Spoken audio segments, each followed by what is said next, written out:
Welcome to this Saturday, July 22nd edition of Wasatch Weekends. On today's show, Tracy Miller is going to share with us a fantastic chicken recipe, and then we're joined by Kim Smith with Adventures in Coaching to share some advice on working with teams.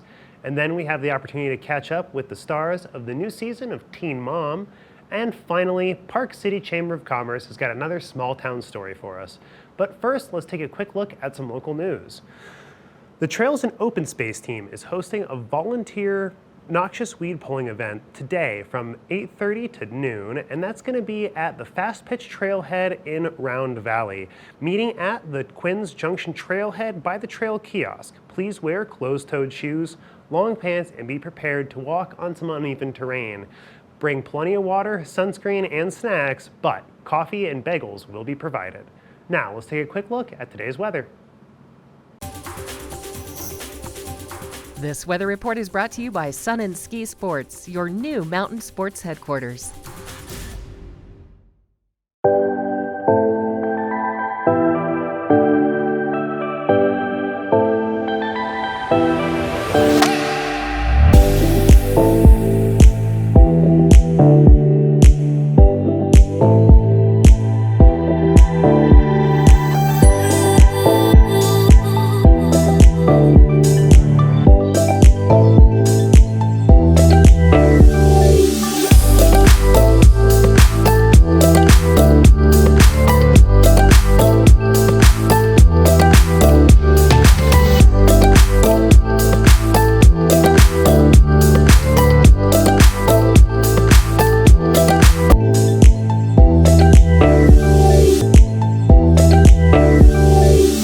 Welcome back to your Saturday edition of Wasatch Weekends. Tracy Miller has got a fantastic chicken recipe that she's going to share with us now. You're watching Colorful Cooking with Tracy Miller. I'm a huge fan of chicken, actually. That's about my favorite protein, and I eat it most of the time.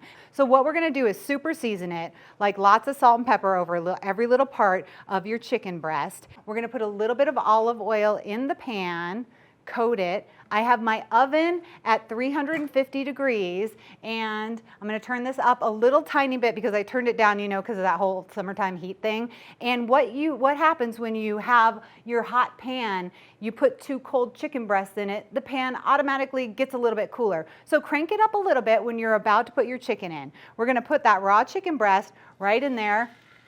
You can kind of hear the sizzle. I wish we had a little more sizzle, but that was my fault. I was just talking too much.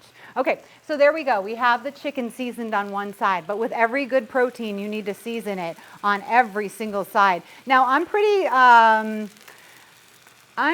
specific about my seasoning. I like every single bite to have a little salt and pepper. Okay, I'm gonna crank it up a little bit. We're gonna sear each side of the chicken, and then we're gonna put it in the oven at 350 degrees. This is a method that you can do on the grill as well.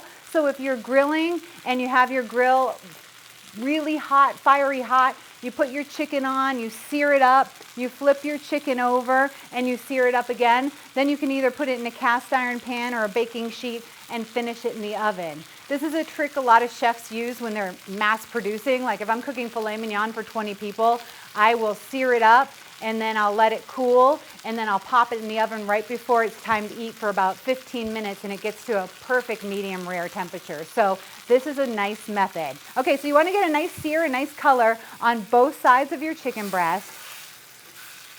And then we're going to let that sear up for a few more minutes. I'm going to pop it in the oven, and then what we're going to do is we're going to get our Colorado sweet corn out. I just actually cleaned all this corn up. Look at all that stuff hanging off of there. You want to cook it pretty quickly, and then you want to cool it down for this salad. So what I'm going to do is pop this chicken in the oven at 350 degrees, and we're going to finish baking it that way. So it's kind of off the stove. It's going to cook to perfection, and then we're going to have a nice chicken breast, lean and delicious, that we can enjoy. So I'm going to put this in the oven. We're going to take a quick break. When we return, corn salad is on its way.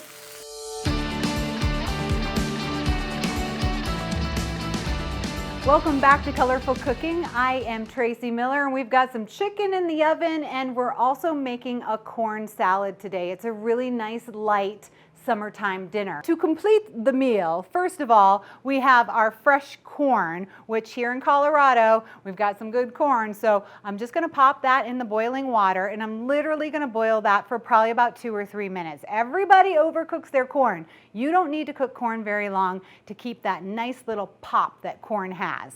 I also have some fingerling potatoes, which I am a huge potato fan. They fill me up. They're pretty basic and easy to make. So what I've done is I've boiled the potatoes in water and then I've sliced them. Now I have some olive oil in my pan and I'm just gonna fry them up just a little bit. You can also bake them in the oven if you want to. That just gives them a little bit of a crispiness that's gonna make them really delicious and decadent. And of course, we are gonna season these with a lot of salt and pepper. And veggies are so good and healthy for you. They have a lot of water in them, but they also need a lot of seasoning. So we're gonna get those kind of flat on the pan. Notice how I have them spread out. Whenever you're cooking anything in your pan, you wanna spread it out. Give everything a lot of space to get the heat around. That's the same if you're doing something in the oven, if you're doing something on a baking sheet. Don't clump it all together. Give it some space so that everything can get some heat around it and it can all get nice and crispy and cook really well. So what I have is parsley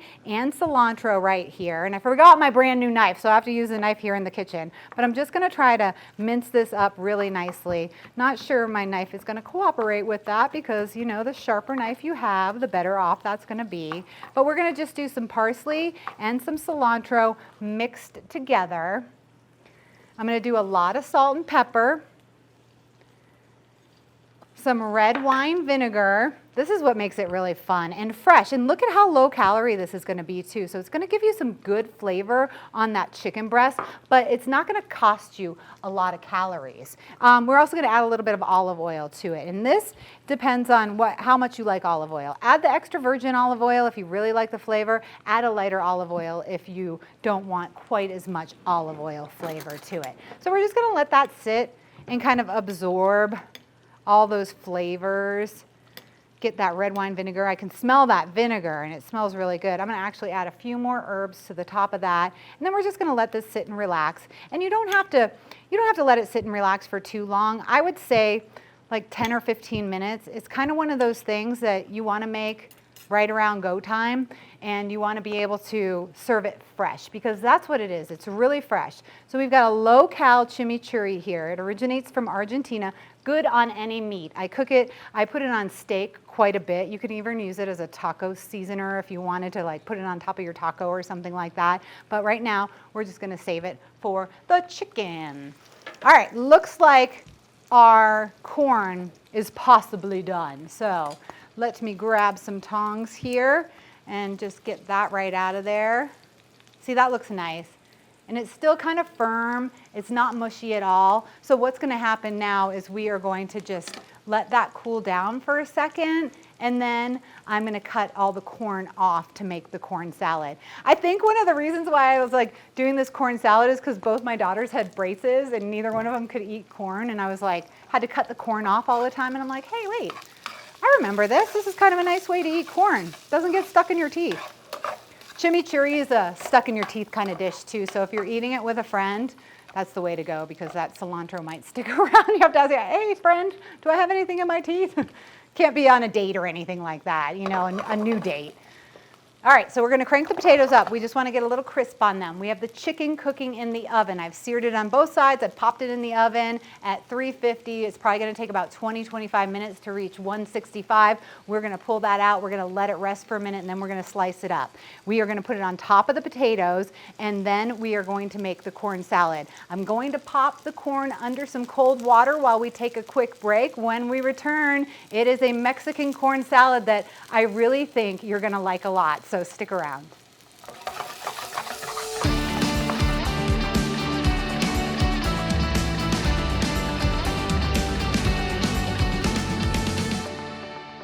We've got chicken in the oven. We're making a corn salad. This is going to be a nice light dinner for you and your family. I think the chicken is all done. So it's in the cast iron pan. I've had it in the oven at 350 for maybe about 20 minutes or so. So what I'm going to do is I'm just going to pull it out of the cast iron pan so that it doesn't cook any more than it already is going to. These are massive chicken breasts. I think that can feed a family of 3 to 4. Okay, so now we're just gonna kind of take all the corn off. I don't know why, but I really like doing this. And look at how fresh and poppy, for lack of a better word, this corn is. All right, so I have the corn. I also have romaine, and I'm just going to put the corn, and I cooled the corn down under cold water. You blanch it, you boil it, and then you put it in cold water. It keeps that beautiful color. All right, I like spice, and I like jalapeno spice. We're gonna make it nice and spicy with the seeds and the stems, a raw jalapeno, which I like as well, and then we're gonna put that in there. So we've got, we have romaine, we have fresh corn, we have a little bit of jalapeno, and then a mixture of mayonnaise, Parmesan cheese, lime juice, chili powder, and a little bit of olive oil. So I've made that up. So here we go, we have our salad. I'm gonna move it over to our platter because we've got the chicken waiting there, which I'm gonna slice. We're gonna put the salad, and see, maybe this is a good way to do it because now the corn's on the bottom, so if I serve it like this, like all the lettuce is on top, this salad is delicious. You will absolutely love it. Now I think we're getting ready to slice the chicken, so we're gonna kind of do our grand finale in just a moment. We're making grilled chicken breast, corn salad. We've got most of it made. I'm gonna take a quick break, wash my hands, clean this place up a little bit, and then show you how it's done when we're done.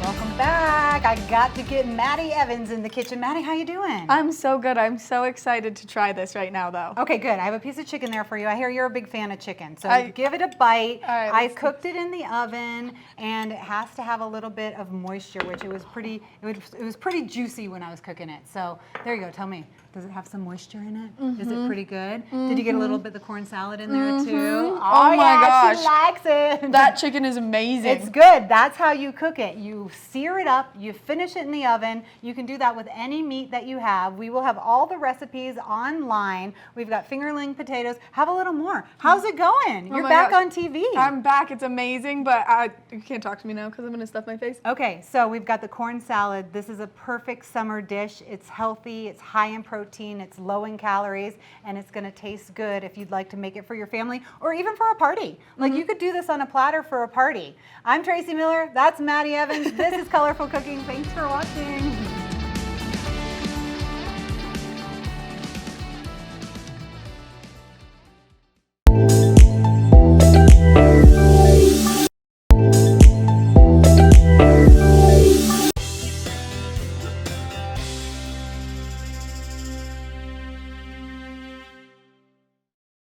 We are now joined by Kim Smith for Adventures in Coaching, who's got some fantastic advice for us about our careers. Welcome to the show, Kim.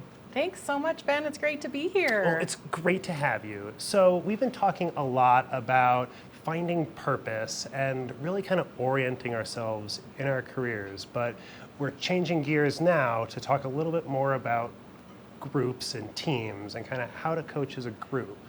Tell us a little bit about that. Yeah, great. Yes, and we have been talking a lot about the individuals and purpose and change and all of that, but I also do a lot of coaching with businesses and teams, and I wanted to talk a little bit about, initially what the difference is between a group and a team. And while I do a lot of group coaching can often be around topics, but you're really working on yourself as an individual, whereas when I coach a team, it's a team that has come together to work collectively on a bigger purpose, to kind of work on, what they can do, how it would be more powerful for them to work as a team versus individuals. So instead of like a collaborative coaching session where you've got multiple people there kind of working on their own things a little bit as a group, you're focusing more on the teamwork dynamics specifically. Exactly, and not every group can become a team. A team is really there for a specific purpose. So say, for example, you're in an organization and you suddenly have a competitor, rise up in the market, or there's something that you need to look at internally. But it's there, you have a specific purpose, and it can be multifunctional people. You can have interdepartmental people, you can have an executive team, but it's really a team that's set up for a collective purpose. That totally makes sense. So how does a team coaching session then differ from a group coaching session? Are there specific differences with the way you approach things? Yeah, well, I'll focus more on the team part of it because when I have a team, we sit there and initially, I'm there as a coach to kind of figure out from an unbiased standpoint, what is it that the team is wanting to do? What does the team need to accomplish? What is the team's job and why? We'll also go through a series of steps like, who are the stakeholders? And your stakeholder can be, your customer. It can be an internal leadership team. It could be society as a whole. It just really depends on the team. But considering what the stakeholder needs is very, very important in a team coaching environment. So how do you go about identifying the stakeholders' needs there? Is there a specific process that you go through, a Yeah, checklist? that's a great question. Well, I think it's really a matter of either you talk to the stakeholder directly and you can bring them in. I also, forgot to mention sometimes a board is a very big stakeholder. So you could have that stakeholder come in and say, hey, from your team, from your organization, what I need is this. But often we don't have access to that, or maybe we don't have time for a lot of focus groups or something like that. So I just simply say, bring a chair and put it in the room and put the stakeholder's name on that chair. And we can imagine and kind of, creatively brainstorm what that stakeholder needs. Totally makes sense. So once you've kind of identified those stakeholders' needs with the team, then how do you and the team then kind of work towards orienting yourselves to those goals?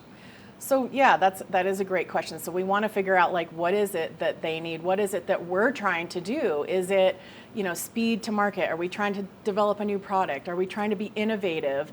It depends on the team and what it is that you need to do. So we look at those things and set those goals up and make sure that we have timelines and everybody has a specific role within that team where we're all accountable for that. And a coach will help to hold that team accountable. And the other thing that really comes up a lot in teams are team dynamics, right? We all bring ourselves to work every day. And like I've been talking about in previous sessions, limiting beliefs can hold us back from being successful. And that can also really derail a team as well. So, when I notice that that's going on, I might do some individual one-on-one coaching, but also just really try to figure out, what is everybody's strengths and what are they bringing to the table so that we can all be on the same page and not in a competitive situation with each other.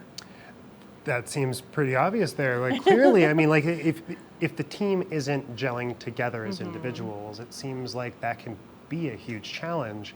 Are there any other major challenges that you think teams commonly face beyond just the interpersonal cohesion of the team? Oh, absolutely. I think goals and having measurable goals and KPIs, which is an acronym for key performance indicators. It's important that we highlight and outline what those are and what those mean so that we can do that checks and balances and look back to say hey, are we meeting our goal of X? And are we, meeting our goal of Y? And looking at, if so, great, how do we keep doing that? And if not, what do we need to reassess? And also having that, those measurements be time bound so that we don't just have this, never-ending timeline. Like if we need to know in 30 days how something is doing, let's check back. What is our bigger goal? Are we a team for a year putting this project together? But it really depends on, what those goals are. But measure. That's, that's a big one. Well, and it seems to me that as you start to develop those timelines and create a system that allows individual members of the team to evaluate their own progress and see where they fall in the team's progress, seems to me like that's a key component to functioning well as a group or as a team. Yes, absolutely. And as a coach, I think it's really important to check in with everybody. We can always revise something if something's not working, if maybe there's some personality or dynamics that aren't working, taking a step back and just because we said that the goal and the purpose is this at the very beginning doesn't mean that we can't have flexibility to change and pivot a little bit as we gain more information. So if we've got those interpersonal issues more or less worked out and we've got strong deliverables and a timeline set up with that evaluation system in place, are there any other major hurdles that you would expect a team to encounter? I think it's just like every day in life, right? Things come up and things that we can't anticipate. It's great if we do like a SWOT analysis. I don't know if you've heard about what that is, but it's an analysis that we look at the strengths, weaknesses, opportunities, and threats from both inside the company and outside the company. And we can't always anticipate those, but when those come up, like, do we have the agility and the flexibility to pivot and to shift and to quickly determine what we need to do to address that problem? Well, and I would imagine that through that process, you really help coach the team to be ready for and have a little bit of preparation in mind for those challenges that might unexpectedly arise. What do you recommend for teams to kind of help them prepare for the unexpected? Well, I think that it's really about, be prepared for the unexpected. You cannot, anticipate everything, but to be flexible. And a lot of times in businesses, we get very sort of stuck in what we do with our processes. But if we're in a team that has the idea and the purpose of being flexible and agile and all of that, we can quickly shift and find out, do we need different resources? Do we need different people on the team? What do we need to do to make those adjustments? Yeah, awesome. It seems super, super helpful. If my team or somebody else who is watching's team needed some help from you, where could they find some more information? Yeah, great question. Go to my website, adventuresincoaching.com, and I have a page specifically dedicated to team coaching. Oh, perfect. Well, Kim Smith, thank you so much for joining us, and we will be right back after some short messages.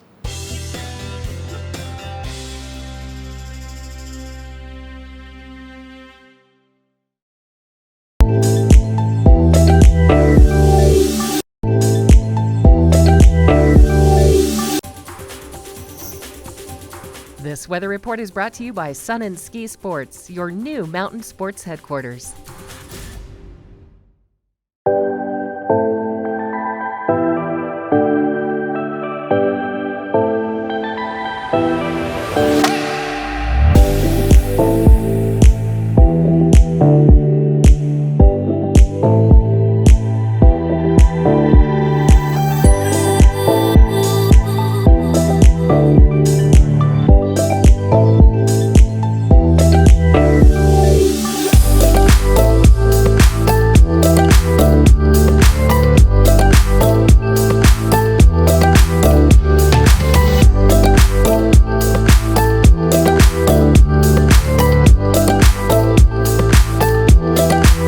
Welcome back to Wasatch Weekends. Earlier, Kimberly Perot had the opportunity to catch up with the stars of the new season of Teen Mom.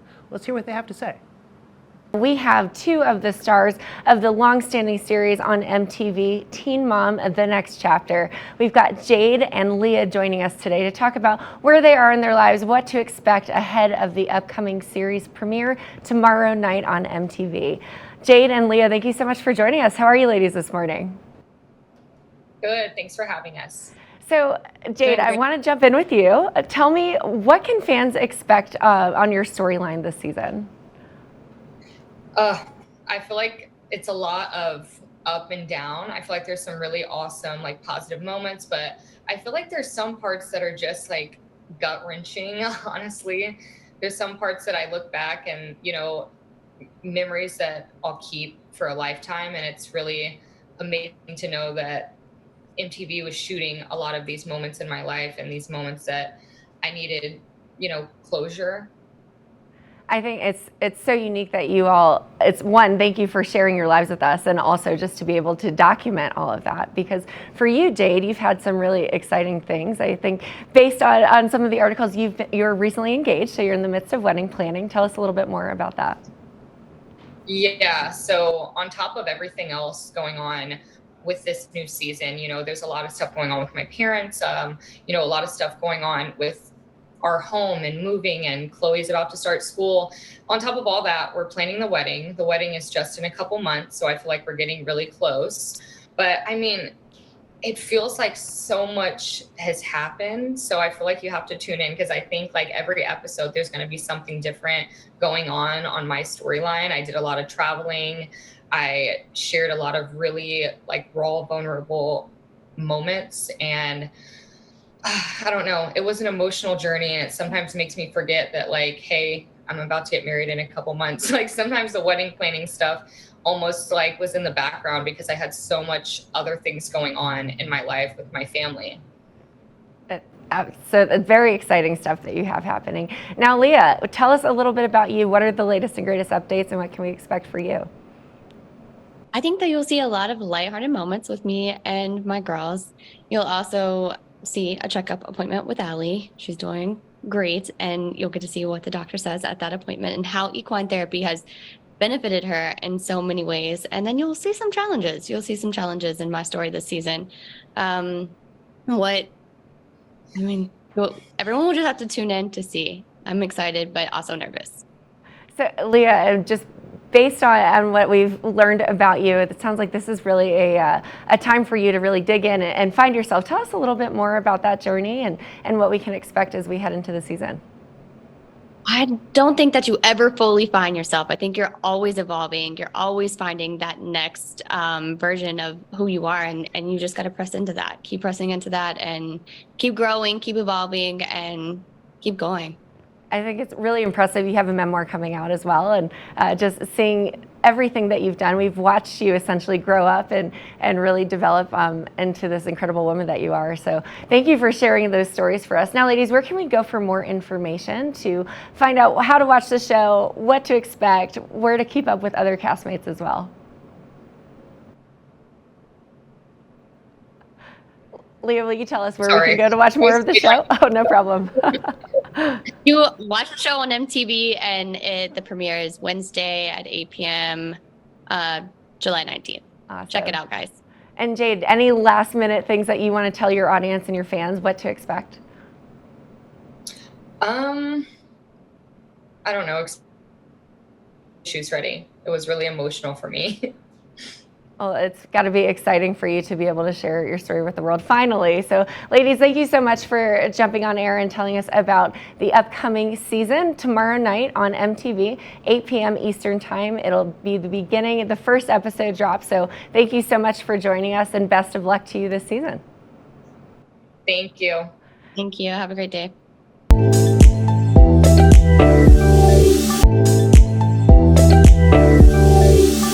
Welcome back to Wasatch Weekends. Park City's Chamber of Commerce has a fantastic segment called Small Town Stories. And on today's episode, we're going to check out Rebecca's Kitchen. So let's go take a look.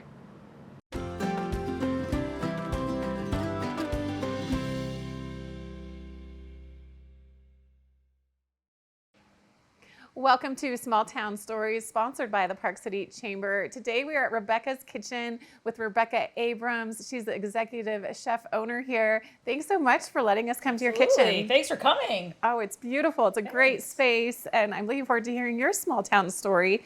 Tell me about Rebecca's Kitchen. So Rebecca's Kitchen started in about 2012. And we were just doing strictly on-site personal chef services. We'd go into your home, we'd prepare a meal, you'd be seated and plated, and it would be very luxurious. And I had somebody come to me and ask me if they could have me come in on a weekly basis and create meals for them to heat up later in the week so that they didn't have to cook. So I started doing that in somebody's house, and then I went to Goldman Sachs and did their 10,000 Small Businesses program. And from there, I created this idea of this kitchen. This was my growth opportunity, which is the foundation of that program, is to create your next move.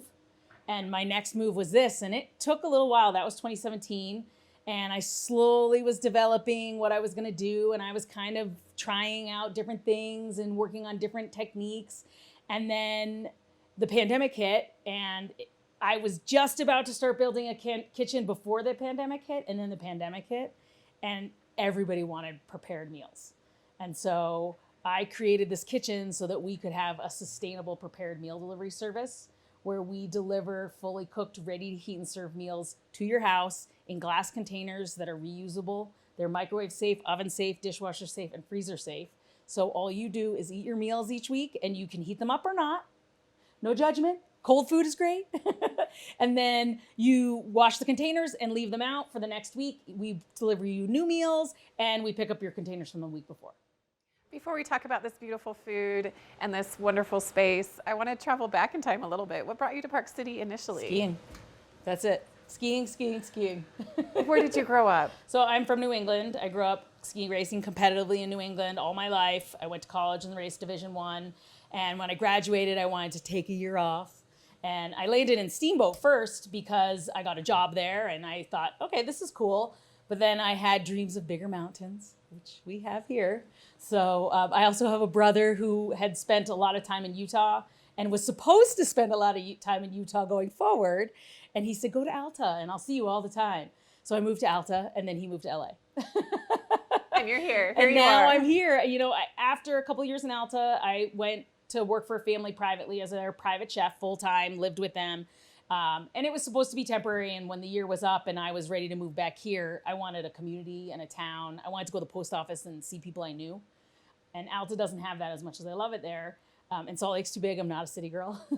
So I ended up in Park City. I had been up here, you know, back and forth when I lived in Alta and knew what Park City had to offer. And so I said, this is it. I'm going there. And here I am. And here you are. So cooking and skiing, becoming a chef, that was all the long-term plan from when you were small? No. No. It wasn't the long-term plan at all. I started working in restaurants just to, you know, make my way. It was a high school job. I liked cooking, but my true passion was arts. And I had a jewelry business here in town for almost 10 years. But when the recession hit in 2008 and the metal market went through the roof, it really changed the way I was doing business. And fast fashion, I couldn't keep up. So I said, okay, well, we're gonna quietly shut this down. I still make jewelry and it's still my passion and it's still a hobby, but now I do it because I love it, not because I have to make money at it. This kind of grew out of that, knowing I had to go back to cooking in some manner because I knew that it was something that was sustainable for me and my family. And something you enjoy? Exactly. I'm so lucky to enjoy my job. So I've heard about the Goldman Sachs program, but I've never met anyone that has benefited from it. Tell me a little more about it. Well, Park City is a huge part of the Goldman Sachs program in Salt Lake. They really love the businesses up here because there are so many small businesses. You have to be a small business. I think it's less than 50 employees, but they really like that, 5 to 15 employees. That's where they want you to come from.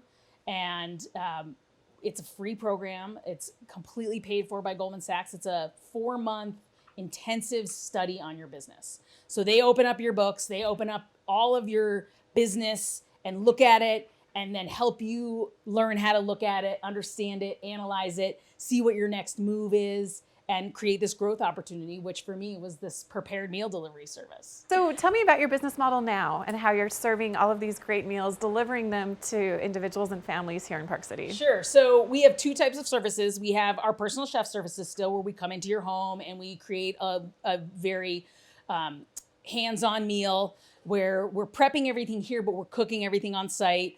It's a little more formal. We come in and serve and clear and clean up, and your kitchen is spotless when we leave. And that's the original part of this business. And then the kitchen, the reason I built the kitchen was so that I could do the sustainable prepared meal delivery service, where we come in, we cook everything here. Everything is created from start to finish, all the way down into your glass container that you receive your meal in, which are, these meals were what we sent out this past Monday.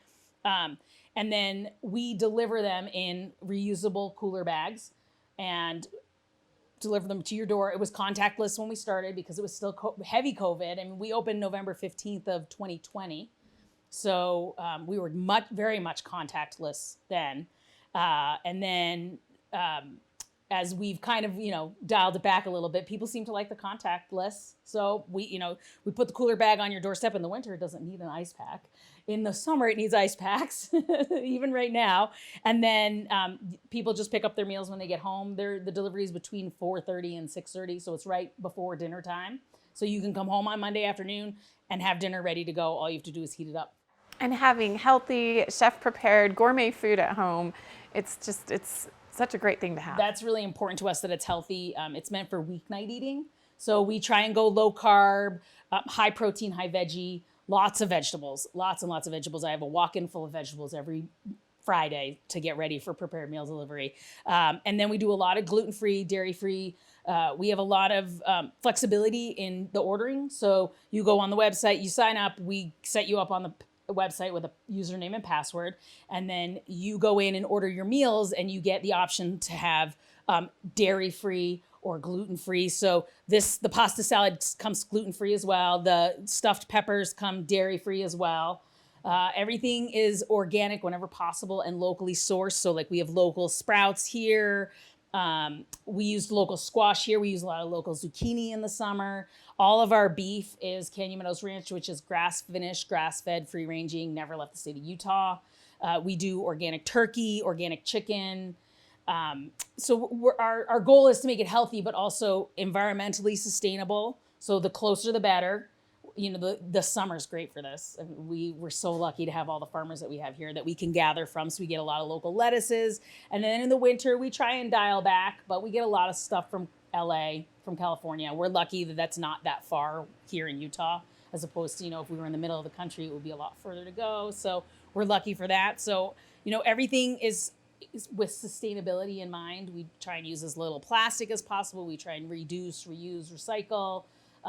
And it's important to us that we don't create a bigger footprint than we need to while still being able to provide the service to locals. And tell me about your menu inspiration and development. A lot of testing. I read a lot. I eat out a lot. I go as many places as I can to try and widen my palate and see what else is out there, because it's easy to get stuck in a rut. It is, and this will get you out of a food rut fast. I hope so. Tell me about what you have here, which is what you prepared this week. So this week we're going into fall, so we've got a little more fall flavor going on. So we did a roasted squash soup. So this one's vegan. So it's vegetarian, it's dairy free, which makes it vegan. We sometimes use honey, so that would be why we would call it vegetarian instead of vegan if you're a strict vegan and you follow that. This one is a Southwest stuffed pepper, so it's got organic turkey and organic sweet potatoes, organic black beans, and then a little bit of Monterey Jack cheese, because cheese is still good, just a little bit on a Monday. And then we usually serve it with rice or quinoa.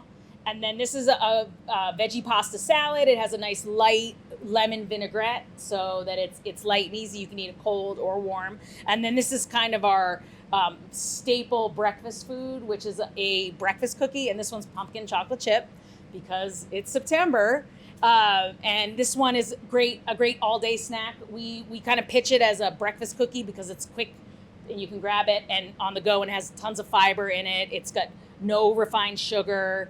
It's gluten-free. It's vegan it's vegetarian. We do sweeten with honey and maple syrup in this one, but no eggs. And it's good, sustainable energy for the day. You've thought of everything. All right, I'm going to dig in. Where should I start, though? I always start with the cookie. Okay, I'm going to start with the cookie. And while I try this beautiful cookie, where can we get more information about the meal delivery and all of So you go to my website, which is rebeccaskitchen.com. And you can, what you'll do is you'll send an inquiry saying, I'm interested. There's a form on there that you fill out. It says, I'm interested in signing up for prepared meal delivery services. You send me that form. Then we set you up on the website to get you ready to go to order. It is password protected for a couple of reasons. A lot of it, we only deliver to Deer Valley, Park City area right now. We go out to like Black Rock, and we go out to Jeremy Ranch and Summit Park. We'll go into Promontory and Silver Creek. But we have to keep it within our radius right now because we don't have enough delivery drivers. So it is a local service right now. We're trying to expand to Salt Lake, hopefully soon. And you go in and you order your meals between Wednesday at noon and Friday at 4 p.m.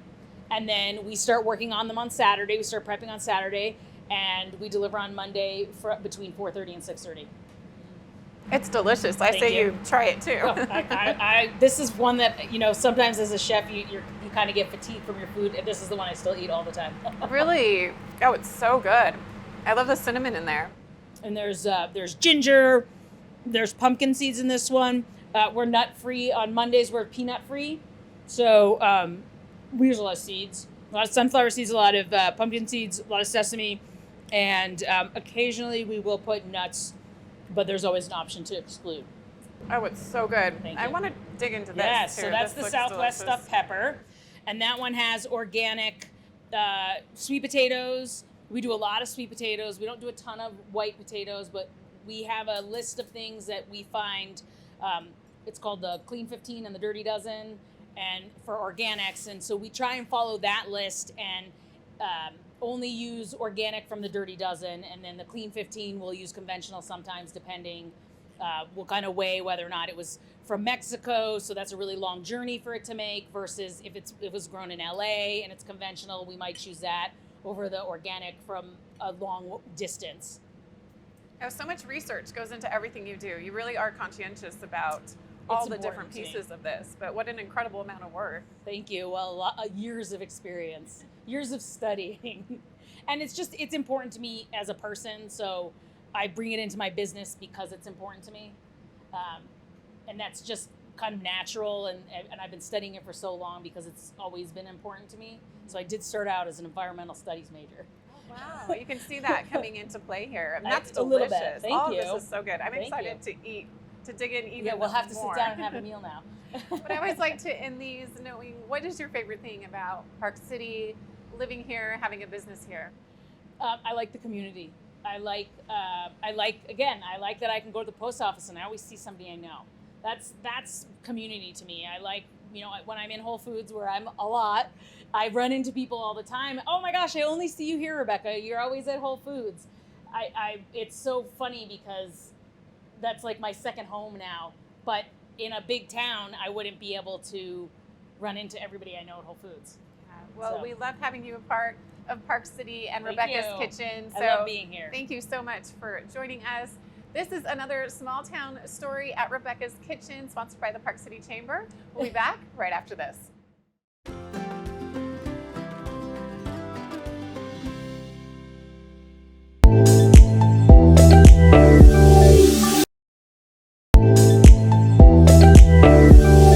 We have a lot of exciting things that we've talked about so far on the show, but one of the most important things is how to stretch your dollar when you are handling your everyday expenses. Joining us today is personal finance educator Jamila Sufront to talk about how you can best really stretch that money and grocery shop all over the place. Jamila, how are you this morning? Hi, thanks for having me on.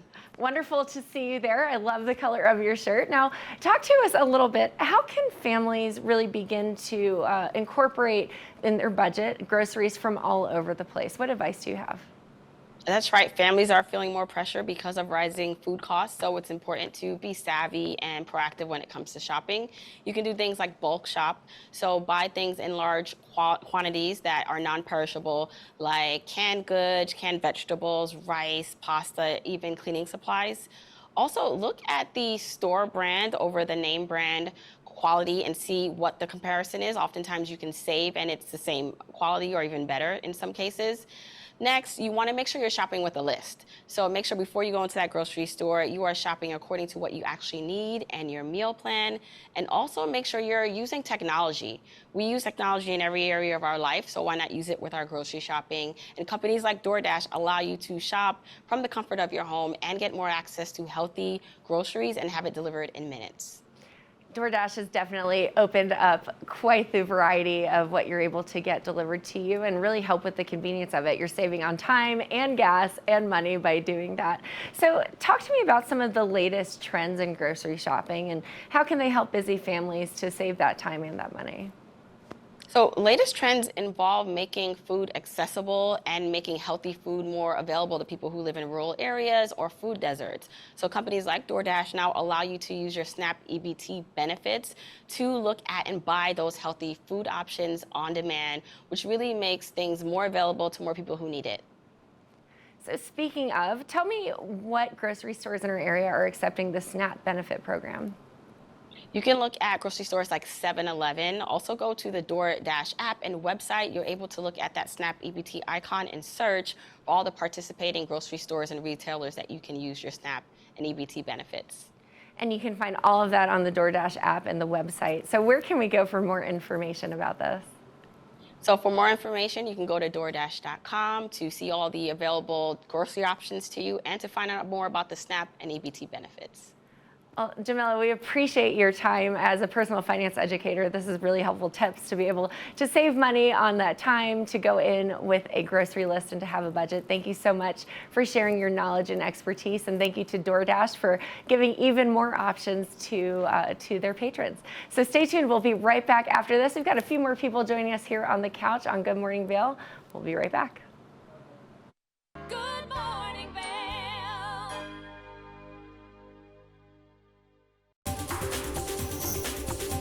This weather report is brought to you by Sun and Ski Sports, your new mountain sports headquarters.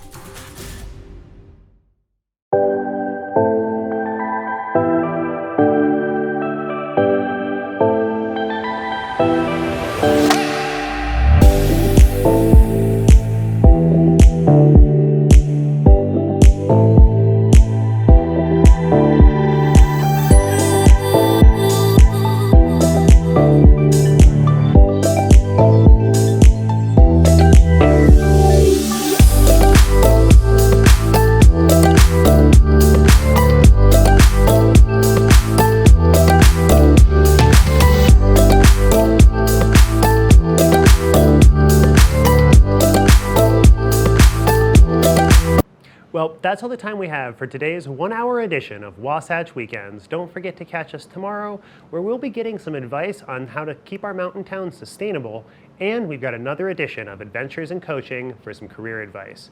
I'm your host, Ben Roof. This is Wasatch Weekends, and I can't wait to see you tomorrow.